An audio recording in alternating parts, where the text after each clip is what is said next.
তো বন্ধুরা দুপুরবেলায় খেতে বসে পড়েছি, লেবুর রস নিয়ে নিচ্ছি, আর কি কি আছে অবশ্যই দেখাবো।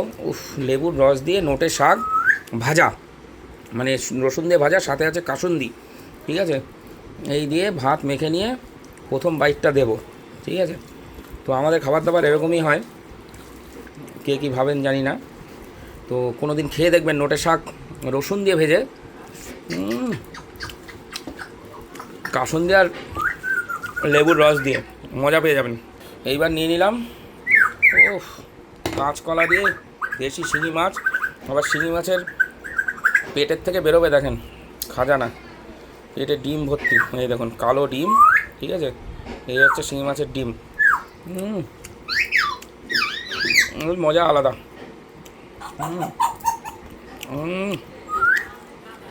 সত্যি শিঙি মাছের ডিমটা যে এত টেস্ট লাগে আমি বলে বোঝাতে পারবো না। আর এই কাঁচকলার পরে আছে হচ্ছে, সেটাও দেখিয়ে দিচ্ছি একবারে। এটা একটা বাইট করে নিই।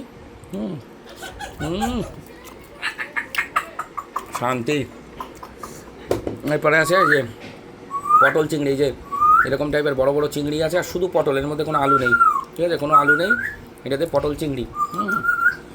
আর আছে পোলট্রির মাংস, মানে চিকেন, পুরো চিকেনের লেগ, কোনো এর মধ্যে কোনো লেগ ছাড়া কোনো কিচ্ছু পাবেন না, শুধু লেগ আর গোটা রসুন আর আলু 1 পিস। এই হচ্ছে আজকে দুপুরে খাওয়া দাওয়া। তো কেমন হয়েছে আইটেমগুলো অবশ্যই জানাবেন।